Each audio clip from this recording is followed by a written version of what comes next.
تخيل واحد طالع بتويتر يقول، كله يطلع يتكلم، يقول انا ايد الاخت فجر السعيد لان حان الوقت للتطبيع مع اسرائيل، واسرائيل دوله متقدمه وممكن انها تفيدنا ورب الكعبه. طبعا انا ادري هذا الناس اللي يغيرون رايهم بخشم الدينار، وايد مرتزقه بتويتر نفسه يغيرون رايهم بخشم الدينار.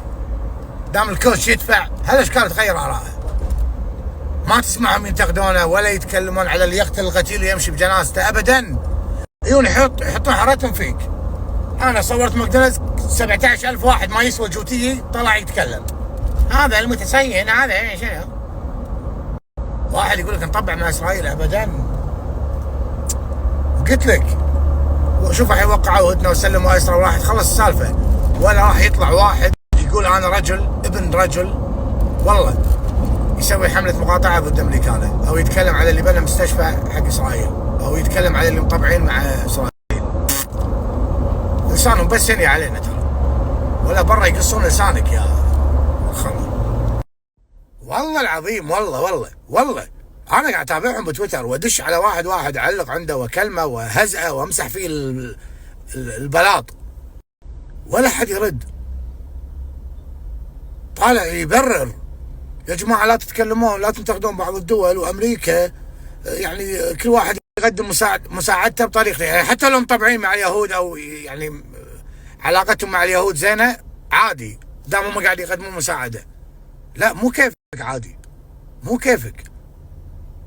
المجزره اللي صارت والمذبحه هذه اللي سووها مو موضوع عادي. يعطونك بلوك باكر تبي تروح ولا ولدك بيروح يدرس ولا عليه بلوك، ويعطونا بلوك، يعني ايش دعوه بلوك من الجنه؟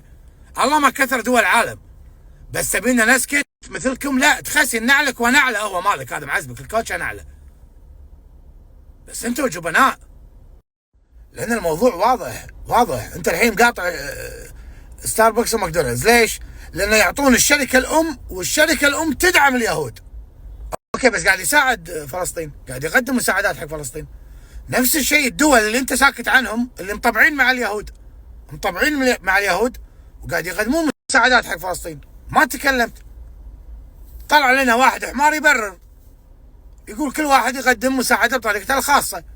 خلاص ايش معنى هذه تجوز وهذه ما تجوز؟ بس لانكم جبناء منافقين.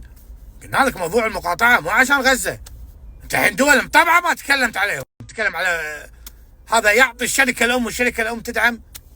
زين هذا نفس الشيء.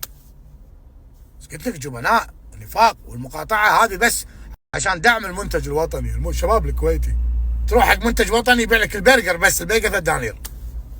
تخيل انت يعني ماكدونالدز كم فرع عنده وموظف 1000 فوق 10,000 موظف يمكن، ومعاشات وسكنهم عليه وصيانه المطعم وماكله وجبه ب2 دينارين. شوف